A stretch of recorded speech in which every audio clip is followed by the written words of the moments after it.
Hello everyone, as always, I'm Mike Wilson, joined by Adam Sparks, both of us of the Knoxville News Sentinel and Knox News. We are here at Tiger Stadium where Tennessee just thrashed LSU. Wasn't really competitive at many points. 40-13 final score. The largest margin of victory for Tennessee in a game at LSU in program history. Alabama's next. I think we're going to spend a lot of time talking about that. But what about this game today moves forward well for Tennessee into that game and beyond? Well, I think one thing that we see more as we go later into the season is how other teams approach Tennessee. You could tell LSU from the beginning knew that Tennessee would be the aggressor. They had to match what Tennessee did. UT obviously went up early on a miscue on the opening kickoff by LSU, but even after that, Brian Kelly continued to go for it on fourth down, played a style that he didn't want to play. The sense that we get more from Tennessee's opponents is that a top 10 team is coming to town and you have to match them. And you know, it hasn't been like that for Tennessee in a long time. But I think that's legitimate. This is the best offense in college football right now. Also, we haven't been able to say that Tennessee is the best at anything in college football in a long time. But they're running the ball better, even with a injured left tackle. They're throwing the ball great. Hendon Hooker looks like a Heisman candidate. He really looks that way. And with Cedric Tillman not out there, the receiving core hasn't lost a beat. And so this is a really good team that beat a quality team in a tough environment, and that speaks for itself. Kind of made it a non-tough environment pretty quickly too, with the way that Tennessee came out of the gates. You touched on the coaching. We saw that Florida too in Billy Napier. Florida was really aggressive going forward on fourth down throughout that game as well. We've seen that again, so it does seem to have a bearing there.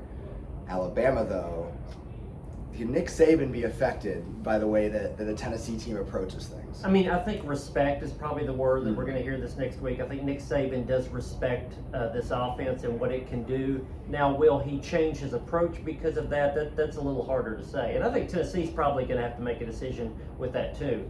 How much do they want to play their game? How much do they want to tweak that based on the opponent? Alabama is not LSU. Alabama is not Pitt. Alabama is not Florida. Tennessee has 3 top 25 wins right now through 5 games for the first time since 1998. But how good are these top 25 teams? I think that's a reasonable question. And for all that Tennessee has done, they have not faced anybody like Alabama. And certainly we saw the flaws with Pitt, backup quarterback in the second half. Florida passed the ball well, unexpectedly. Tennessee beat them.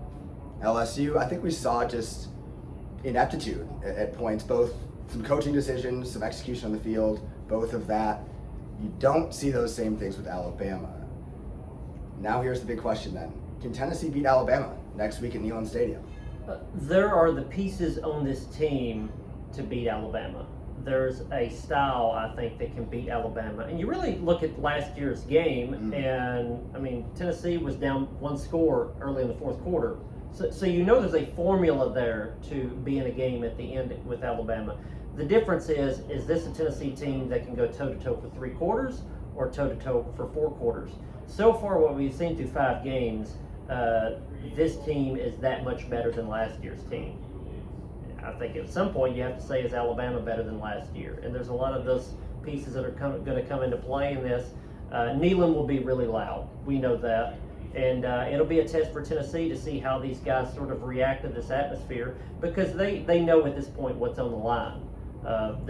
If they were to beat Alabama, then we're talking playoffs, then we're talking SEC title, then we're talking all these things that they can sort of welcome or they can sort of push away. And how they react to that and the pressure of this game will probably tell whether or not they can be in it when they get into the fourth quarter this time. For now, at Go Vols Extra Knox News, we'll just be talking LSU postgame and moving forward into Alabama. Stay tuned to all the latest.